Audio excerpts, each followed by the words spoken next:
Right, we should mention that Purdue Pharma agreed back in March to pay, I think it was $270 million and settle claims and avoid having to go to a trial like the one you've been sitting in on today. Correct. So, to focus on Johnson & Johnson's role, I wasn't even aware that they manufactured opioid painkillers. What are the products under scrutiny at this trial?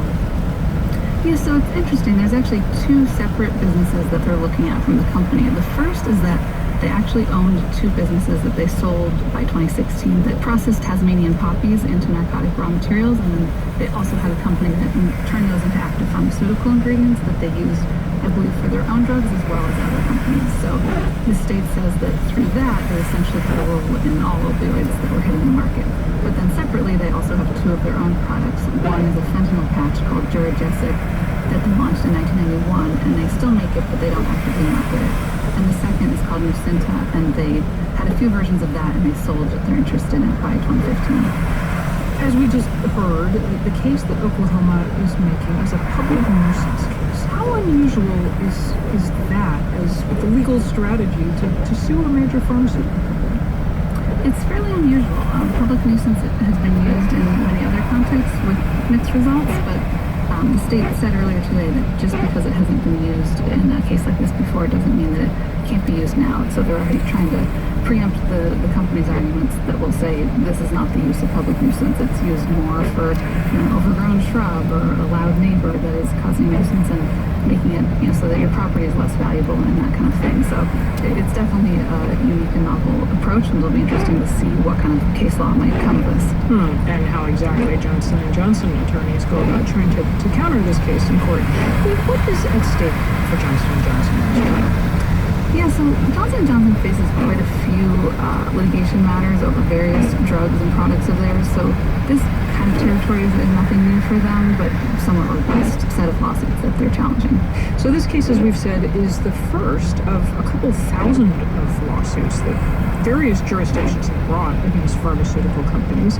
To what extent do you expect whatever happens there in Norman, Oklahoma, to set precedent and set the tone for litigation to come? Nothing would be legally binding in terms of this one judge in Oklahoma's decision. Wouldn't have to be followed by other courts, but certainly in a broader sense will be closely watched, and if they lose here, it will certainly bolster plaintiffs around the country who are suing and say, great, there's one win on our side, and we can hopefully win our cases too. If the company succeeds, I feel like that will then give a lot of weight to the drug makers who say, okay, maybe we should fight these things and not settle because there's a chance. And so it definitely will be used a bit as a bellwether, even though in other ways it's very much one state, one particular set of claims, one company, whereas around the country there's so many other companies and factors involved in these other lawsuits. Sarah Randazzo, she is a legal reporter for the Wall Street Journal, and just reached her outside the courthouse in Norman, Oklahoma. Sarah, thank you. Thank you so much. The trial begins tomorrow in the case of an Arizona man named Scott Warren. He works for a group called No More Deaths. It provides water and food to migrants who cross the Arizona desert. His case is part of a larger trend of prosecuting people for helping migrants. Those sorts of cases have risen since 2017, when then Attorney General Jeff Sessions told federal prosecutors to clamp down. Here's our story from reporter Lauren Madeline. Warren is a 36-year-old college geography instructor from Ajo, Arizona. It is scary to be intimidated like this and to be targeted, but there really is no choice. Warren was arrested in 2017 and faces 3 felony counts, including conspiracy to transport and harbor migrants. In its complaint, the government states Warren was seen talking to 2 migrants who'd sheltered in Ajo. He denies being part of any sheltering plan. For the government, it's kind of been an expansion in the interpretation of what it means to harbor. The Pima County Medical Examiner has documented 250 migrant deaths in the area surrounding Ajo since 2001. In the same time frame, thousands have died in the Arizona borderlands. It is life or death here. A decision to not give somebody food or water could lead to that person dying. 9.5 hours away from Ajo, in the West Texas town of Marfa, another case is unfolding that pits the government against the 4-time elected city and county attorney named Teresa Todd. She's under investigation for human smuggling after stopping to help what turned out to be 3 migrants. She described what happened on the night of February 27th as we drove toward the scene. I see a young man in a white shirt. He runs out toward the road where I am. The man was pleading for assistance. I can't leave this guy on the side of the road. I have to go see if I can help. The young man told Todd his sister Esmeralda was in trouble. I mean, she can hardly walk. She's very dazed. When Todd stopped, she called and texted a friend, a legal counsel for the U.S. Border Patrol here, asking for advice. The migrants took shelter in her car. Before she got a reply, a sheriff's deputy showed up. Then, a Border Patrol agent was soon reading Todd her Miranda rights. A week later, a Homeland Security investigator came to her office with a search warrant and took her cell phone. It makes people have to question, can I be compassionate? The sheriff of Presidio County, Danny Dominguez, whose deputy called the Border Patrol, defends the action against Todd. He says anyone with undocumented migrants in their car risks arrest. Todd's response? I feel like I did the right thing, and I don't feel like I did anything wrong. That's Esmeralda. I'm really grateful to her, she says of Todd. She spoke by phone from the Migrant Detention Center at Sierra Blanca, Texas. She said doctors told her she was on the brink of death by the time she got to the hospital. Figures confirmed by TRAC, an immigration records clearinghouse at Syracuse University, show that in fiscal year 2018, there were more than 4,500 people charged for harboring migrants. That's a more than 30% increase since 2015, with the greatest rise coming after Sessions' order. Ranjana Natarajan is the director of the Civil Rights Clinic at the University of Texas School of Law. With these prosecutions, the government is saying, we're extending our zero tolerance policy to Good Samaritans. People shouldn't be helping migrants even if they might be at threat of death. After nearly 2 months, Teresa Todd finally got her cell phone back from Homeland Security. She's waiting to find out if she'll be indicted for human smuggling. And Scott Warren? Well, he's facing up to 20 years in prison if convicted. For NPR News, I'm Lauren Madeline.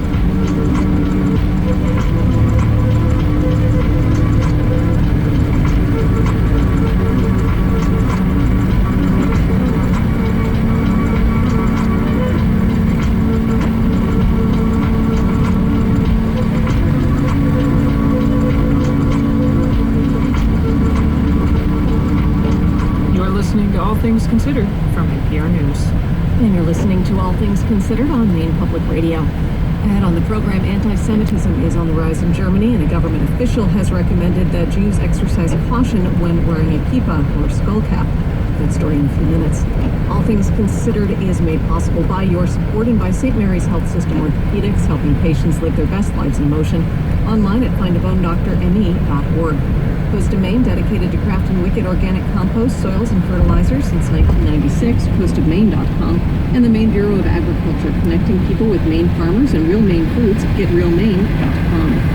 Let's check in now on the weather with our meteorologist, Paul Cousins. The first of 3 weather systems to impact Maine during the next week will sweep through overnight. Partly cloudy from the northern third of the state, rain for the majority, most voluminous south. Temperatures drop to the upper 30s north and mountains, 40 to 45 for most, and that is chilly. Tomorrow will be between systems. Skies will remain overcast throughout the southern third of the state. With some luck, sunny intervals will appear throughout the remainder by midday. 60s for most, upper 50s along the coast east of Portland and the mountain valleys. Thursday, temperatures finally moderate, mostly cloudy statewide, showers confined to the crown of Maine. 60s for many, to the low 70s interior south. Widespread rain Thursday night, ending early over eastern Maine, Friday with partial clearing. Over the mountains, a partly sunny day. For southern Maine, partly cloudy, and it will be breezy statewide, 58 to 72 north to south.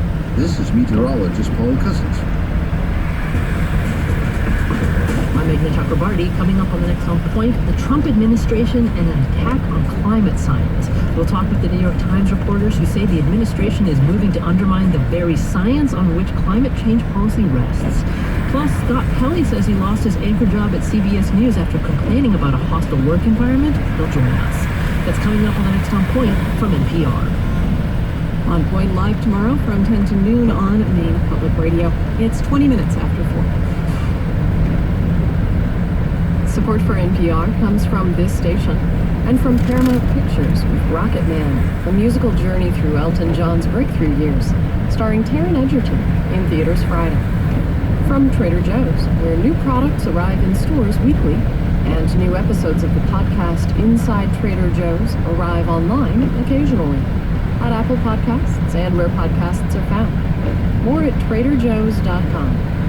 And from the ECMC Foundation at ecmcfoundation.org. This is All Things Considered from NPR News. I'm Ari Shapiro. And I'm Mary Louise Kelly. Elections in Europe over the weekend saw a big victory for the Green Party. The so-called Green Wave saw voters turning out to support a climate-focused agenda, especially younger voters. The German Green Party made an especially large impact. They finished second place in that country. Sergei Lagodinsky is a newly elected Green member of the European Parliament from Germany, and he joins us now from Berlin. Welcome. Hi. Hi, and I suppose I should say congratulations. Yes, thank you. It's exciting. Exciting, as you say, but what was different this time? Because the Green Party's been around for a while in Germany. Well, on the surface, the topic of climate change and the demonstration of young people, the so-called Fridays for Future, where students skipped their classes and went demonstrating, demanding that politicians start listening to them in terms of climate policies. This got traction among the parents, among their grandparents. What about beyond the environment?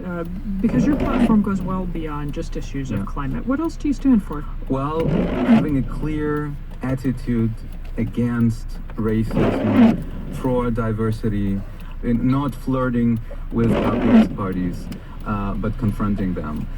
This is something that the Greens have been always good in, and I think that resonates with the population. And also, the Green Party has always been most pro-European party, longing for United States of Europe as a vision. Although you are going to, of course, have to work with other parties in the European Parliament, and you mentioned confronting far-right parties. They also made gains in these elections. Will you work with them?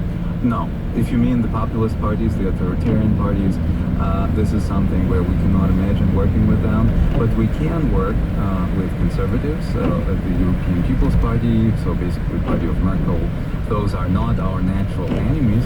And if we see that we can at least further our green agenda with them, I think it would be possible to cooperate also in terms of supporting the new commission, which is kind of the European government that we have here. I was reading that the Green Party did very well among, you mentioned young voters, but young, affluent, urban voters. Not as well in places that are maybe more poor or struggling economically. Does that lead to a perception that your party is for the privileged of Europe? And if so, what do you do about it? Look, I've been campaigning in Brandenburg, very rural, very similar to Rust Belt states. It's